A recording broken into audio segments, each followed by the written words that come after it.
খাপ। এটা যেহেতু আমি ফ্রন্ট সাইড করছি, প্রিন্সেস কাট ব্লাউজের ফ্রন্ট সাইড করছি, আমাকে খাপ নিতে হবে আড়াই। আমার খাপের মাপ হচ্ছে আড়াই। তো এখানে আমি আড়াই হিসেবে আমি এখানে দাগ দেবো। আড়াই কোথায় হচ্ছে? আড়াই। এটা হচ্ছে খাপ, ঠিক আছে? এইটুকুনি আমার খাপ। এরপর আসবো পয়েন্ট। যেহেতু এটা আমি প্রিন্সেস কাট ব্লাউজ করছি, পয়েন্ট আমার অবশ্যই মাপ নিতে হবে। পয়েন্ট, এটা ছাড়া ব্লাউজ অসম্পূর্ণ। তো আমি পয়েন্টে আমি দাগ দিচ্ছি। দেখো যে পয়েন্ট হচ্ছে আমার 10। তো আমি এখানে 10-এ দাগ দিচ্ছি। 10, এটা পয়েন্ট। এটা লম্বা হিসেবে এটা আমি পয়েন্টে দাগ দিলাম। এবার পয়েন্টের চওড়া আমি কীভাবে বার করব? আমার ছাতি যা আছে, আমার ছাতি আসছে 36, এটাকে আমি 10 দিয়ে ভাগ করব। 36কে যদি আমি 10 দিয়ে ভাগ করি কত হবে? 36কে 10 দিয়ে ভাগ করলে হবে আমার 3 ইঞ্চি 6 সুত। 6 সুত মানে কতটা? 3 ইঞ্চি 6 সুত হিসেবে আমি দাগ দেবো। 3 ইঞ্চি আমি 6 সুত যদি এখানে হিসেব করি, 1 2 3 4 5 6, এখানে আমার 3 ইঞ্চি 6 সুত হচ্ছে। এটা আমার চওড়া, পয়েন্টের চওড়াতে আমি দাগ দিলাম না। তো এখানে কত নিয়েছি? 3 ইঞ্চি 6 সুত। এই 3 ইঞ্চি 6 সুত আমি নিচেও নেব। 3 ইঞ্চি 6 সুত আমি নিচে সমানভাবে আমি নেব। এরপর সোজা মার্জিন টানবো, সোজা।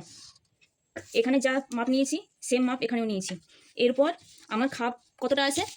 খাপ আছে আমার আড়াই। তো আড়াই হিসেবে আমি এখানে দাগ দেবো আড়াই। তো দেখো আড়াই হিসেবে আমি এখানে দাগ দিচ্ছি।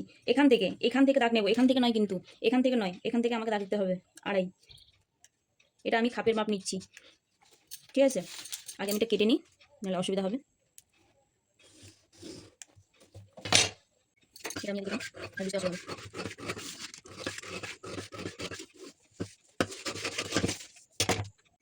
এরপর আসবো খাপটাকে কাটবো। কীভাবে কাটবো? এখানে আড়াই ইঞ্চি অলরেডি নিয়ে রেখেছি। আড়াই ইঞ্চি অলরেডি নিয়ে রেখেছি। এই আড়াই থেকে 1.5 ইঞ্চি আমি উপরে মার্জিন টানবো। একটা লম্বা দাগ টেনে নিচ্ছি। এই আড়াই থেকে এটা আমি দাগ মিলিয়ে নিচ্ছি। এটা আমি দাগ মিলিয়ে নিচ্ছি কারণ শেপ দেওয়ার সুবিধার জন্য, ঠিক আছে? এটাও একটা দাগ দিয়ে দিই। এরপর কাজ হচ্ছে আমার এখান থেকে 5 ইঞ্চি কোথায় হচ্ছে? 5 ইঞ্চি হচ্ছে আমার এই জায়গাটায়। এখান থেকে এই 5 ইঞ্চি থেকে আমি এবার শেপ দেবো। কীভাবে শেপ দেবো দেখে নেবে। এই দাগের এই পাশে যেন না যায়, দাগের এই পাশ দিয়েই আমাকে শেপ দিতে হবে।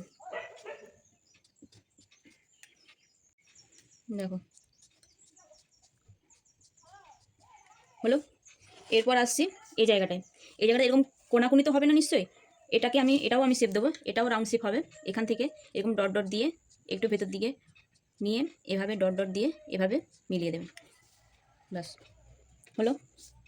এরপর আসছি এই জায়গাটা হাফ ইঞ্চির উপরে, এটা হাফ ইঞ্চি উপরে এখানে দাগ দিয়ে এটাকে এই এক্সট্রা মাপ থেকে নয় কিন্তু, যেটা এক্সট্রা আমি নিয়েছি ভবিষ্যতের জন্য, এটা নয় কিন্তু।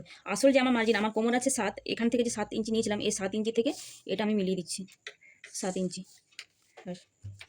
এরপর আমার সামনের গলা আমি রাখছি 5 ইঞ্চি, 5.5 ইঞ্চি আমি রেখে দিচ্ছি, 5.5, ব্যাস।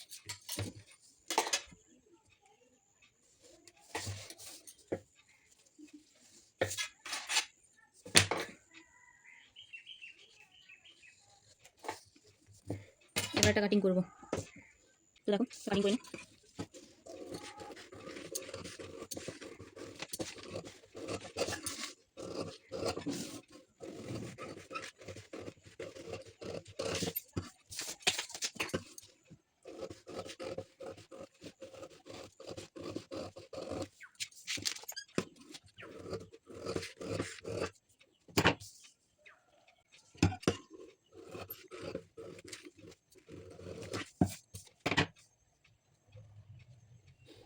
এখন আমি কাপড় কাটিং করে দেখাবো।